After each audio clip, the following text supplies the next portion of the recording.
welcome to all. Good to see you folks again. So I want to introduce Jim Hammett to you. If you don't know him already, a number of you already know Jim, legend of CCI, and particularly as director of CCI UK for many years, and very involved internationally. So we're going to share with us the subject of organizational life cycles, which I remember very, very helpful session on this in one of the international forums, as they used to be called. So Jim, currently working as a consultant in the Christian world and very highly experienced in organizational matters. So Jim, over to you. Anything else you want to say to introduce yourself, and then we'll dive into your subject. But it's great to be with you, Jim. Great friend. Thanks very much. It's great to be with you guys, and many of you I've met, one or two I haven't over the years, and Vicky and I were just talking as we came on about the wonderful family of CCI around the globe, and just been such an encouragement to me in my life over many, many years. I'm going to screen share for most of the time, and then we'll come back together for discussions. So I've got a PowerPoint that I'll just screen share now. Hope you can all see that okay. So those are my contact details. If you do want to later on have a discussion at all with me on a one-to-one basis, then that's my email address.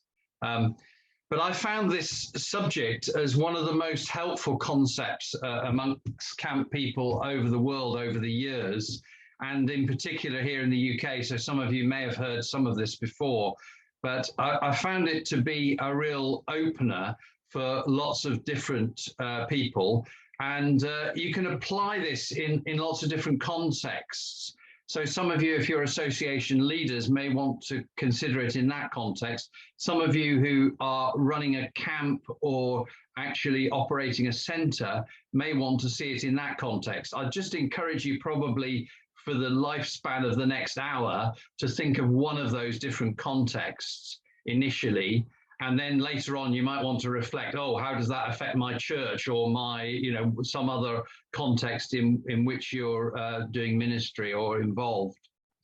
So the life cycle of an organization, center or association, whatever context you're working in, I hope you'll find this a helpful session. This is what we're going to be covering today. I've adapted a life cycle model for most organizations, and it comes initially from Itzhak Adiz's book called Corporate Life Cycles, and I'll show you more about that book later on if you want to follow it through. But over the years, I've found that adapting that to a Christian context to be quite a helpful tool for people to consider how their organization is changing and developing. We're going to be thinking a bit about the characteristics of each stage of development. And if during the process of talking about that, you can begin to think, okay, what are the context that I'm thinking about, what are the characteristics that I'm seeing? And then perhaps you can work out which stage your particular organization is at. Where do you think you are on a curve? It's a bell curve that I'm going to share with you today.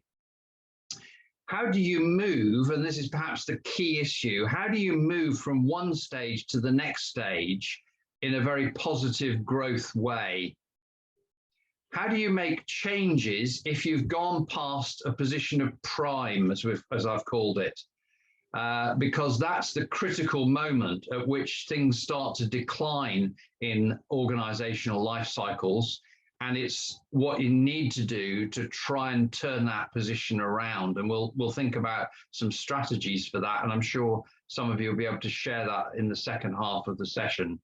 And then I'll give you just a brief biblical reflection, because I think there's some interesting stories in both the Old and New Testament where actually you'll see the same sort of patterns emerging time and time again through the biblical stories that we're all very familiar with. And then we'll have a Q&A. So that's where we're sort of traveling over the next half an hour, and then time for Q&A at the end. Just a word of warning about models. I'm sure you're very familiar with this, but they help us understand things and analyze them better. but they're rather like biblical parables. They're kind of part of the story, but they don't necessarily give you all the story. So I would warn you to think about that. Their limitations are fairly obvious, and there's a limitation to this model.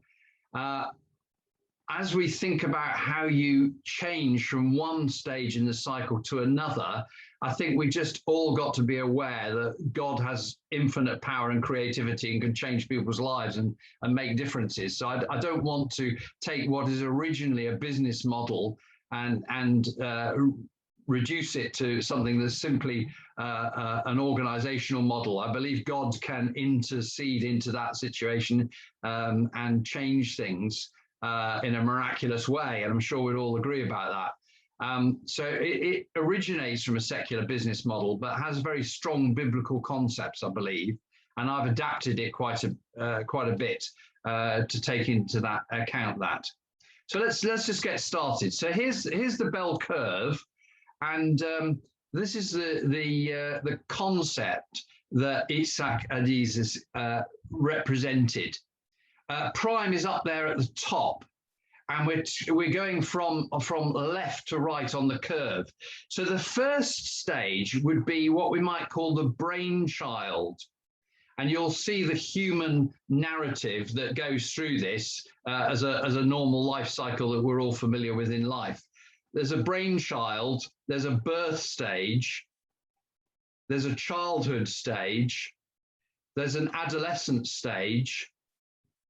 There's what I've called prime at the top of that curve, although for some people it would occur slightly to the left of the top of the curve. And then we go through something you might describe as the comfort zone.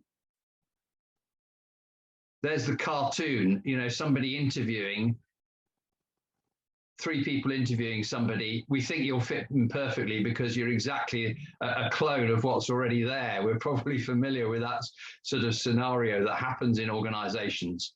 And then there's a decline. And of course, ultimately, there's a death situation. So if you can picture that curve, you might want to just jot that down if you're not already familiar with it. And then we're going to think about each of these different stages along the bell-shaped curve and think about the characteristics that are there that describe what stage the organization is at.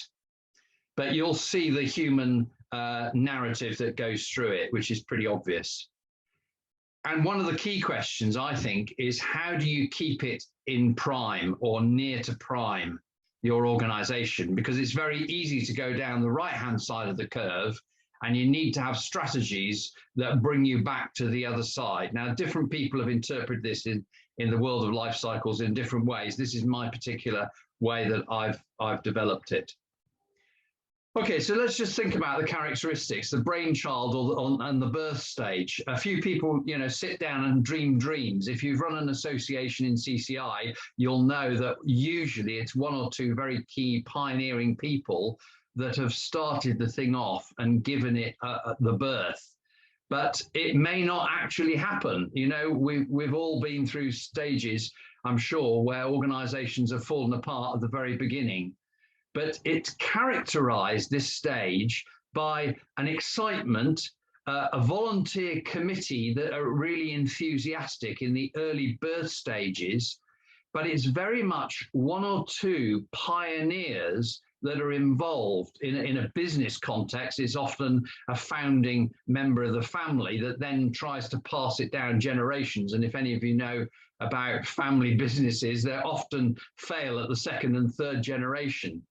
So there's great energy characterized in this particular stage, but very little consideration of structures or systems. And in my experience of working with a number of pioneer type people over the years, structures and systems are a complete anathema to them. They're a hindrance. They stop the energy and excitement and passion and drive that those people have, and they therefore don't appreciate that actually to take the organization onto the next stage, you need to start to develop those structures and systems to be in place. But that's the characteristic of those first two early stages, the brainchild and the birth stage of an organization. And then we move on up the curve on that left-hand side through childhood and adolescence. It's a time to push the boundaries a bit, try things out, make mistakes, and very often those can be quite big mistakes, but you're starting to look outwards, and it's not just the pure survival mentality of the early years of an organization, but you're moving on to starting to think longer term. It's a fast growth period of time. It's exploring how to develop exciting programs. If you were in a center, for example, all things become possible. Lots of ideas emerge, and the board are getting more established. Whatever type of board system you have, usually it's starting to get those structures in place. Building work expands if you're in a center sort of situation. So those are some of the characteristics of that childhood and adolescent phase.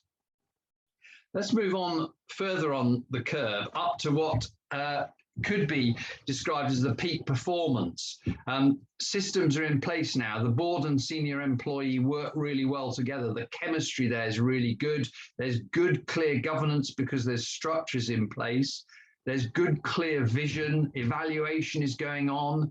Innovation is still accepted and encouraged. That's a key issue. Very key issues, and we'll see as we go through the decline stage how that changes. But now is the time to consider planting, and we'll come back to that as part of the strategies of keeping an organization at a peak prime stage. Then, of course, there's the starting to go down the other side of the curve. And if you're in this comfort zone, that is the moment to take action if you see these sort of characteristics reflected in the organization context that you're thinking about now. You're tending to rest on existing success and past success. Programs start to look the same each year. Because I worked for Scripture Union for many years, I discovered that a number of our camp programs got into this comfort zone, and there were certain characteristics that epitomized this particular zone or stage. They ceased to recruit young people or guests. Volunteers and staff teams were the same year after year. There wasn't a slight of change which brought that innovation, which took you back to that late adolescent, early prime sort of stage that we've just referred to. I found that the age gap can increase between guests and volunteers because you've got a very established staff team. You're in the content phase. Finances can start to become static, and the board become a bit more distant, and sometimes just abdicate responsibility to the senior employee. I found with the specifics in an individual camp program that one of the ways of getting from comfort back over to the left-hand side of that graph was to redesign the program and to change some of the staffing. And later on in this session, we'll come back to thinking about strategies, because those are the key things really on trying to move from comfort back over to the left-hand side. And then there's a decline stage. Everything is getting tired. The number of the guests declines, finances are down, the site starts to look neglected, the board have lost interest. Maybe spiritually, the operation is stagnating in some way or other. And recruiting staff and volunteers becomes harder. And the longer serving ones remain and believe it'll just go back to the olden days, and they were the glory days. I'm sure we've all been in situations where these sort of characteristics have emerged in organizations that we've been involved in. And turning it around when you get down to this decline stage is really difficult. And we'll look at some things about that through our discussions later on in the session. So the inevitable, of course, at the end is death. The end has come, and there, as Ecclesiastes says, there are times and seasons. You know, this is epitomized by the money running out, spiritually people losing their way.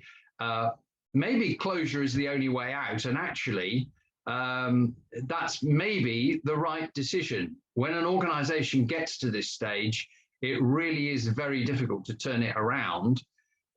You can keep it on life support for a remarkably long time, but actually it's not really fulfilling its main objectives that it has done in the past.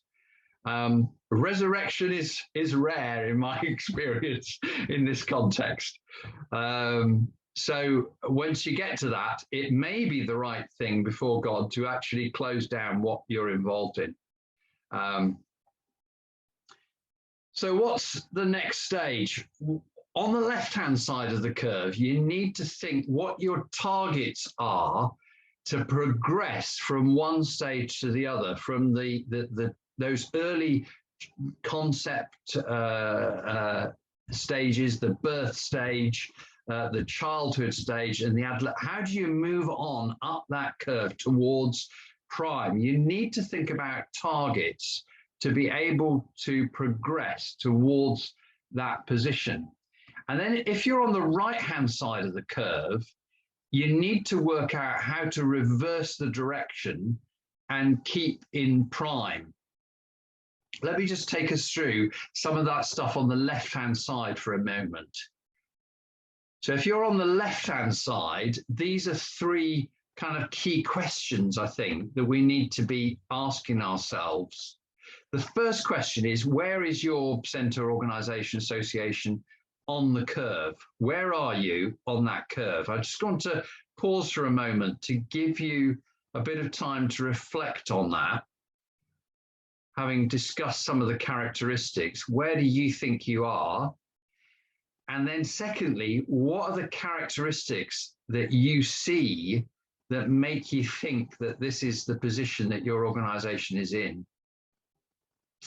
And just a word, I'm talking broadly about the organisation, and some of you, if you're working in larger organisations, will recognise that different bits of that organisation may be at different stages. So if you've got a department set up, you'll see for various reasons, some departments might have their own life cycle curves, but I'm thinking broadly at the moment about the whole organisation.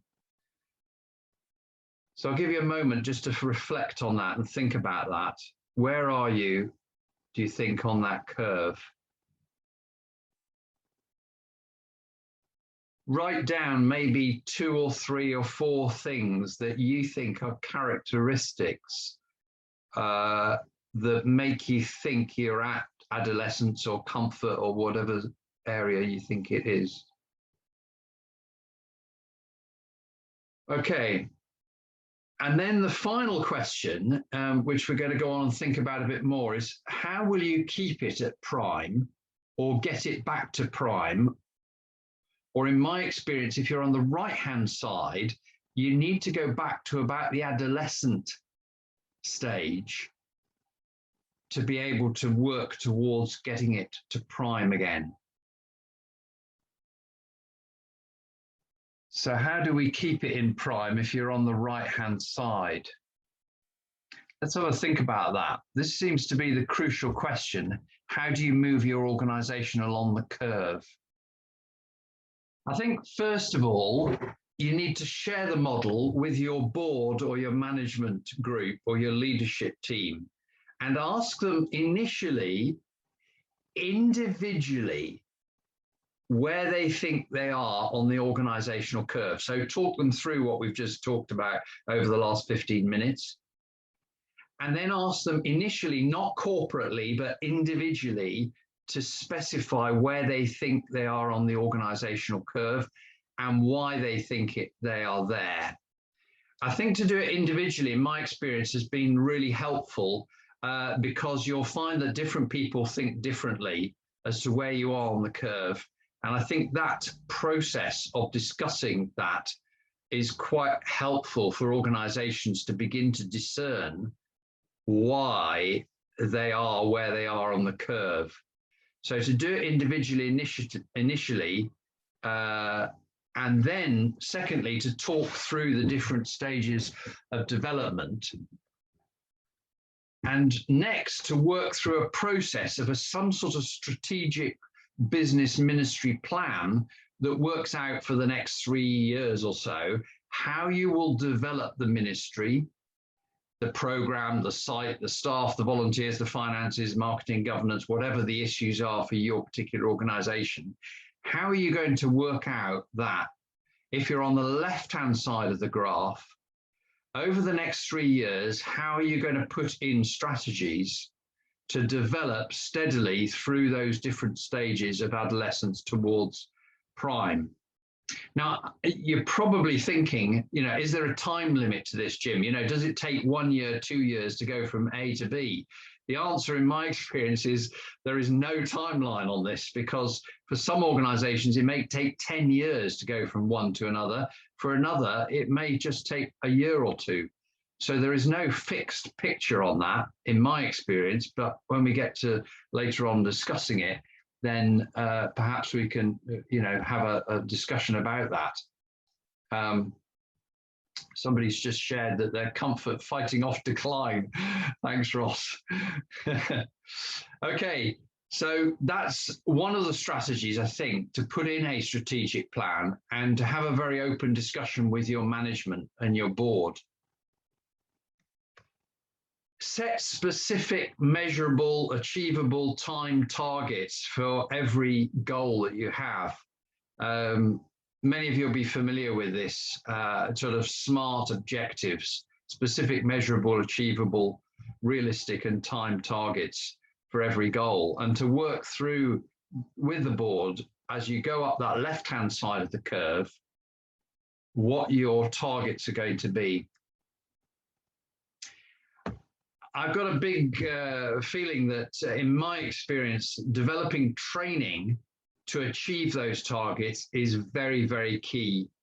How are you training your staff, your team, your board, and developing them as people so that you've developed a culture of learning and developing together? And that, for me, is one of the key characteristics of a positive organization going up the left-hand side of the curve. They've got a culture of learning and developing together. And the more mature the organization is as it moves to prime, the more developed they will be in that particular area. And I think it's important also to encourage flexible systems and regular evaluation. Pandemics occur and things, you know, just go awry. So you need to have a flexible enough system to be able to adapt as you go. Things happen in the external situation around us that impact us dramatically. I mean, the last few years has been a classic example. So anything we do has got to be reasonably flexible, I think. And you need to, as a board or as an organization, you need to be regularly evaluating where you are. So those are some of my pointers. And here are some ways that I think help to stay in prime. Build trust within the organization between people.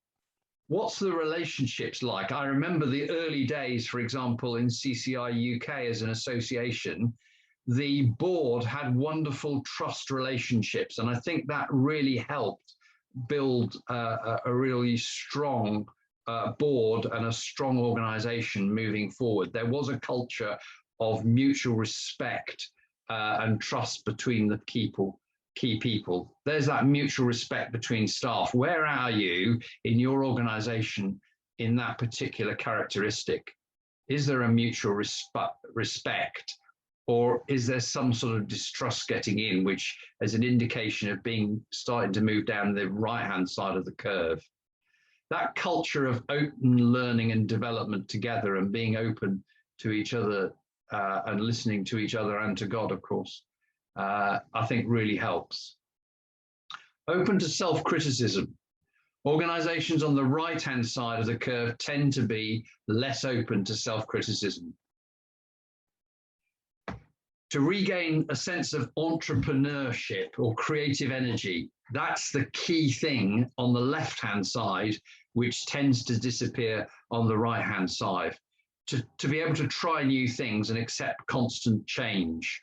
And we'll come back to that, because I think if you're on the right-hand side of the curve, then that's the key thing that brings you, one of the key things that brings you back over to the left-hand side. Flexibility in structures. Change the mental age of the leadership. Now, that doesn't mean to say the actual age group not being 60s, but becoming 40s all of a sudden. It's a mental thing, I think, as much as anything. How is the management in their mental age? And thinking of leadership more as a relay, not a marathon. I think that's a really key thing. And I suspect that this is an issue amongst some CCI associations that have had the same leadership for quite a long time. They need to begin to think about how they're operating as a relay and developing the next stage of leadership coming in.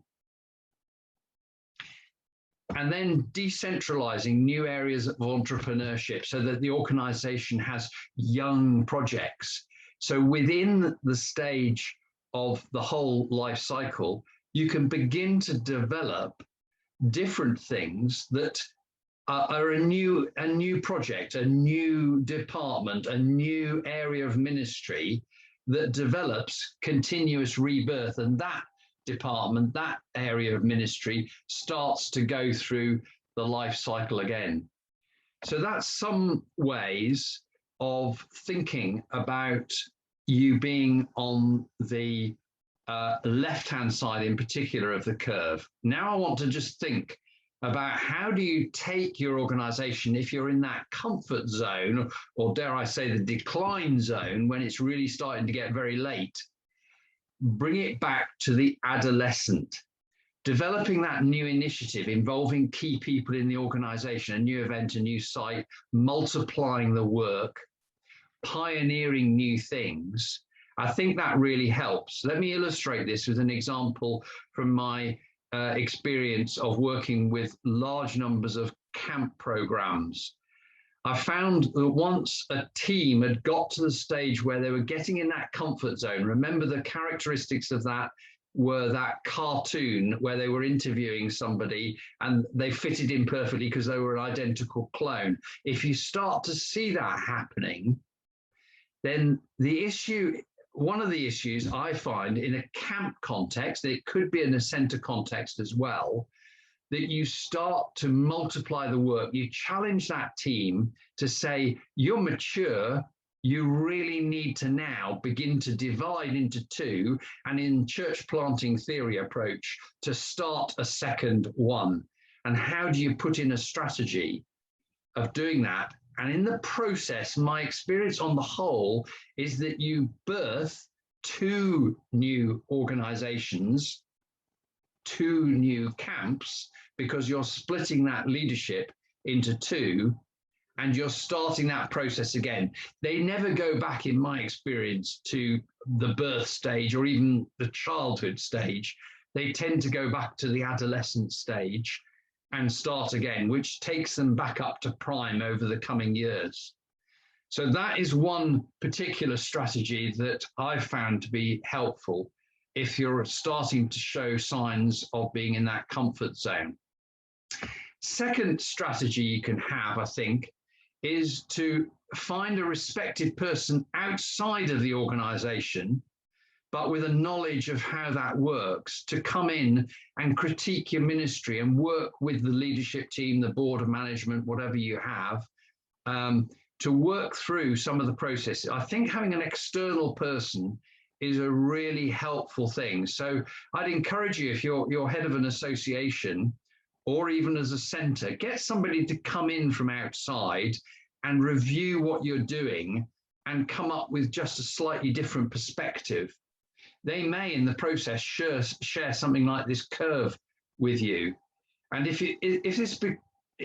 you've gone through the process of working with your board at describing the curve, and when you did that individually, looking at which stage you're at, you got a very broad base of disagreement as to which stage you're at, then getting somebody in from outside can really help to unify that.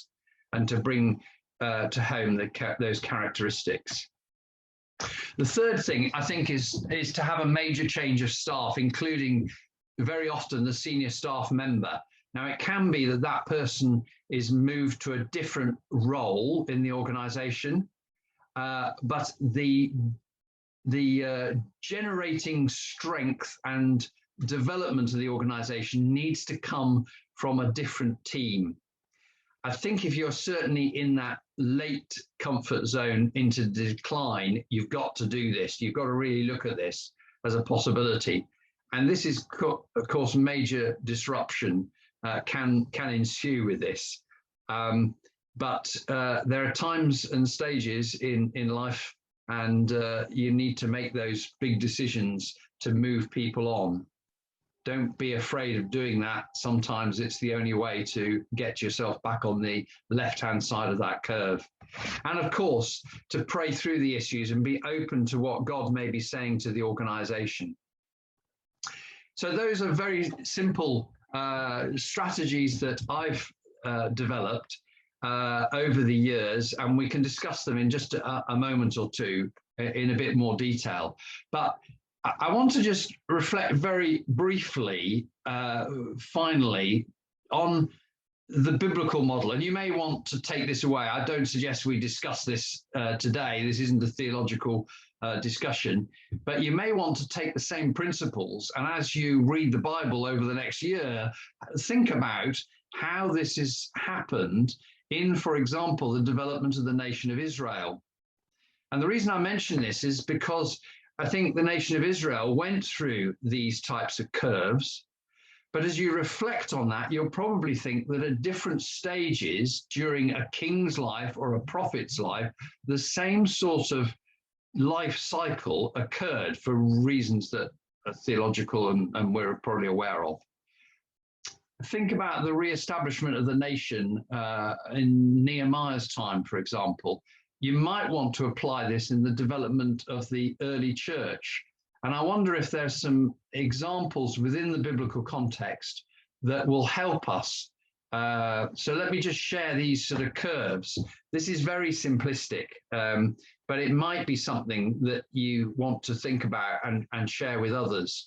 So you can see the Adam and Eve brainchild in the garden through to the birth of the nation, Abraham's time, the development of it, Joseph, Moses, adolescence, maybe arguably Joshua's time, prime, maybe David and Solomon's time of the establishment of that nation.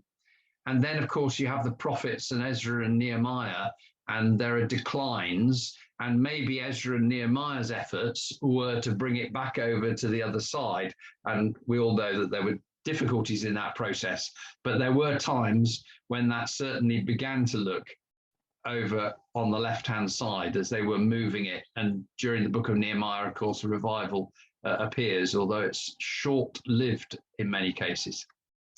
You might also think about this in the context of the early church, the brainchild, Jesus, the 12 disciples, Paul and Peter getting established. You see all those stories in the book of Acts, and also, of course, as we read through the letters, that you see the establishment of the church. When did it get to prime? I'm not sure.